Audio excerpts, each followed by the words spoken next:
Kuna watu katika safari ya maisha yako wanaokukaribia kwa tabasamu laini, lakini ndani kabisa wanakuona kama tishio kwa nafasi yao. Hukupa sifa ukiwa karibu nao, lakini pindi tu unapogeuka wanapunguza thamani yako. Kinachoshangaza zaidi ni kwamba saikolojia ya watu hawa huonekana kupitia ishara ndogo ndogo ambazo wengi huzipuuza. Leo nitakuonyesha saikolojia 7 za watu wanaokutabasamia hadharani, lakini moyoni hawakutaki kabisa. Ukweli huu mara nyingi hufunuliwa tu kwa mtu ambaye kiwango chake cha ufahamu kimepanda. Kabla hatujaanza, hakikisha una subscribe kwenye channel ya Fikra Sahihi sasa hivi, kwa sababu hapa tunachambua tabia za binadamu na michezo ya akili inayofichwa nyumba ya tabasamu. Sasa, tuanze kuingia kwenye uwanja halisi wa saikolojia ya kijamii. Namba 1, wanakutabasamia lakini macho yao hayashiriki. Tabasamu la kweli lina alama moja muhimu sana. Macho huungana na tabasamu lenyewe. Lakini kwa mtu anayekuchukia kimya kimya, tabasamu hubaki kwenye midomo pekee. Wataalamu wa saikolojia hulitofautisha hili kama Duchenne na non-Duchenne smile. Watu wa aina hii hutabasamu ili kuonekana hawana tatizo. Wanajifanya marafiki huku wakificha hisia zao halisi. Macho yao hutuma ujumbe wa baridi, ukavu na umbali wa kihisia. Mara nyingi hutumia akili kuficha wivu, hasira au ushindani wa ndani. Tabasamu ni pazia, macho ndio ukweli halisi. Namba 2, wanakupa pongezi zenye sumu iliyofichwa. Hutumia kile kinachoitwa backhanded compliments. Wanaweza kusema unaonekana vizuri siku hizi, kana kwamba haikuwa kawaida. Au wanadai hukuwahi kufanya jambo kubwa kabla ya hili. Au wanakupa hongera huku wakisisitiza bahati. Pongezi hizi hazijajengwa kukuinua, bali kukuchezea kisaikolojia ili ujishushe mwenyewe.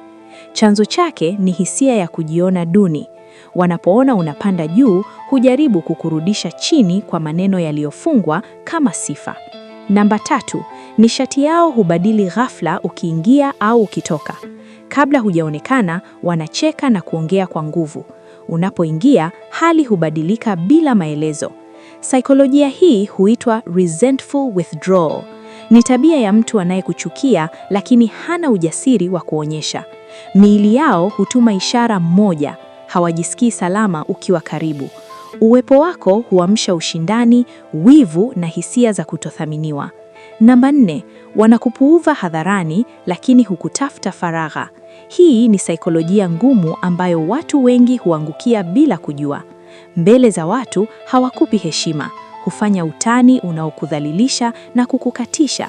Lakini faragha wanakutafuta kwa ushauri, msaada na mchango wako. Wanataka ufanye mambo kwa siri.